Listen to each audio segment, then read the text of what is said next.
Hi, everybody, and welcome to Chapter 12 on reporting cash flows. This is our first video. Okay, this is a fairly difficult chapter, I'll be honest with you. Here we're going to look at distinguishing between the three categories of cash flows. That's operating, investing, and financing activities. And we're going to describe a little bit about non-cash investing and financing activities. As with everything, we have a total assets ratio at the end of each chapter. How we prepare a statement of cash flows, we're going to show you how to use the indirect method, and then we'll show you at the end how to use the direct method. And with no further ado, we'll get started. Okay, we're going to distinguish first between operating, investing, and financing activities, and how non-cash investing and financing activities are disclosed. So, as the statement of cash flow would indicate pretty obviously, it has to do only with cash. So, how does a company receive its cash? Where does the income and cash flows differ? There is differences between net income, and cash flows. What explains the change in accounts and the cash balance, and where does the company spend its cash? I find this to be one of the most interesting financial statements that a company has. I can see where they're looking to the future and how they're spending their cash. Very important. All right, so cash flows help users decide if a company has to pay cash to pay its debts. It can evaluate a company's ability to pursue some other opportunities, good opportunities, hopefully. Managers plan day-to-day operations based on cash. Believe me that they do. And we make long-term investment decisions based on cash, just like you would in your household budget. If you don't have cash, you're probably not going to be able to buy a house, right? Um, in any event, cash flows include both cash and cash equivalents, and we've described what cash equivalents are, and they have to meet two criteria. They have to be readily convertible into cash and be sufficiently close to the maturity date so that the market value is unaffected by interest rate changes. Usually, academically, they say that's 3 months for investing idle cash. I've never done more than 1 month, but both would represent cash equivalents. All right, so we have these three sections of the statement of cash flows. We have operating activities, investing activities, and financing activities. So let's look at that. Operating activities, by far the most transactions you're going to find. Our cash in comes from our normal operating activities. When we sell something to a customer and the customer pays us, we receive cash. We collect on credit sales. We sell cash sales to customers. We get some dividend revenue sometimes and some interest revenue sometimes. Cash goes out to pay operating expenses, maybe to pay taxes, pay salaries and wages, pay interest owned, pay our suppliers for the goods and services we get. And we bounce that all together, and that is our operating activities. Investing activities, here with our operating activities, we're mostly looking at current assets and current liabilities. Here we're going to look at our longer term assets. In this case, we're selling intangible assets, we're selling investments, we're collecting money on notes receivable, we're selling plant assets. Cash out may be used to buy some plant assets, buy intangible assets, loan money, buy investments, those kinds of things. And lastly, our financing activities. Here, I think it's pretty obvious. We're going to sell some stock. We're going to borrow money from the bank. We're going to pay the bank back.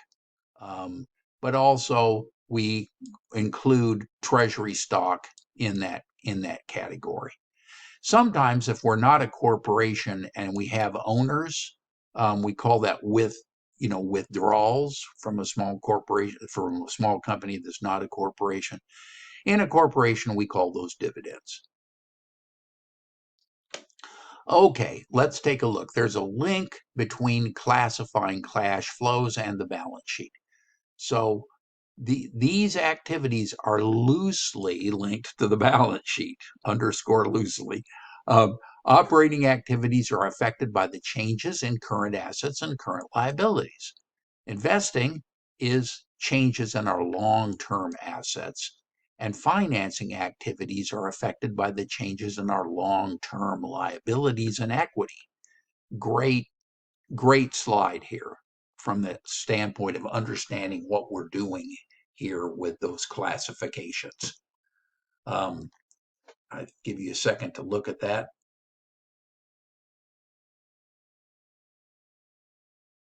Okay, non-cash investing and financing. Examples of non-cash investing and financing activities: we can retire some debt by issuing stock. That doesn't affect cash. We can convert preferred stock to common stock. That doesn't affect cash.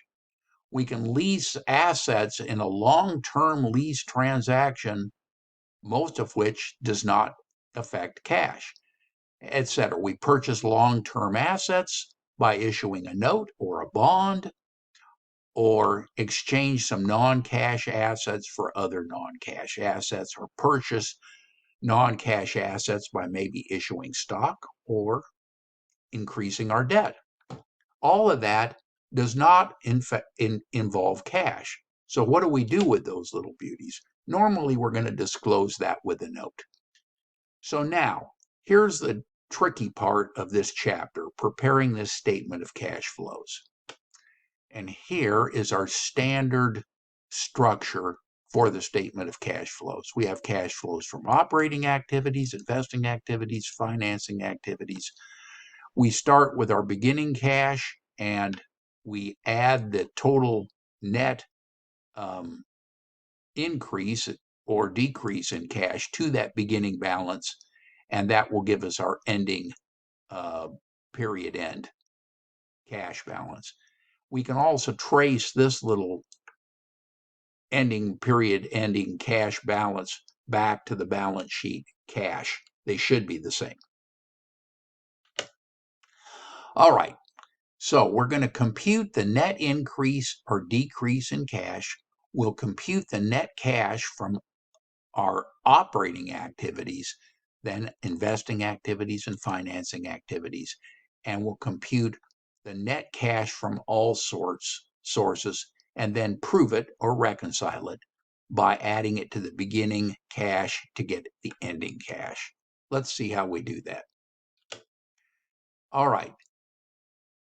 If we look at the cash account, this is the general ledger account for cash. Here on the left-hand side, the debit side, those are all the increases in cash. And then on the right-hand side are the credits, and those are the payments, all of these. So we had at the end a $17,000 balance in the general ledger account called cash.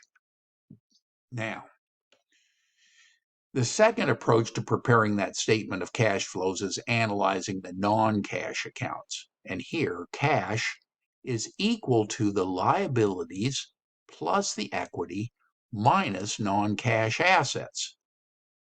Let's see how that little beauty works. All right. And then information to prepare the statement.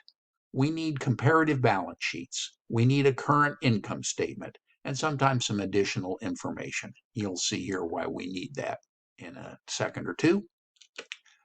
So now we're going to look at operating activities using the indirect method. We only use the indirect method for operating activities. Financing and investing activities, we use the direct methods, which we'll discuss later. But here, the indirect method is far easier to do, as you will see. And here is how we would do it. we take a look at our net income. We bring that over to start the process. Okay. And what we do is we look at our current assets and current liabilities first. Okay. And let's say I go to Nordstrom's. If I go to Nordstrom's and I buy a shirt, right, my shirt inventory is going to go up, right? But my cash is going to go down, right? So if I look at my beginning inventory and my ending inventory, my inventory has increased. An increase in any current asset represents a use of money. Okay.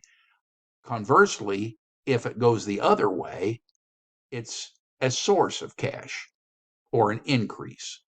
So in this case, that's what they've done for accounts receivable, inventory, and prepaids. And in this case, we increased accounts receivable and we increased inventory, just like my little example. That decreased cash for those three items because all three of those current assets increased. Now, it's just the opposite for current liabilities. Decrease in a current liability is also a use of cash. So accounts payable went down, so that's a use of cash. We had to pay cash to reduce that accounts payable.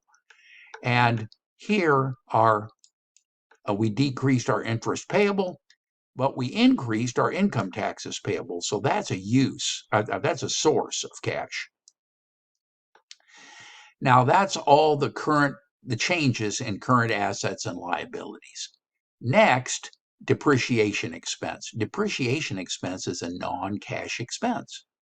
So we add that back in all cases. We find that from the income statement and add it to our statement of cash flows. Same thing from losses. Loss and gains are both non-cash. So I have subtracted that loss just like I did with depreciation expense to get to net income, but it's a non-cash expense. So I'm going to add that loss back and subtract out the gain, both of which can be found on the income statement. And that gives us a $20,000 net cash provided by operating activities. Now, if I look at the cash flows, cash received from, this is the direct method up here. If I look at this, cash received from customers, cash paid for merchandise, cash paid for wages and other operating expenses, cash paid for interest, and cash paid for taxes, you will see that that nets out to 20,000. It's the same number as the indirect method. But getting these numbers is much more difficult than doing the indirect method. So the net cash amount provided by operating activities is going to be identical under both the direct and indirect methods. Okay, hopefully you see that, and we'll go from there. All right, here I think we will stop the video here and continue with our video 2. And when we do, we'll take a look at how this indirect method is illustrated. Until then, bye for now.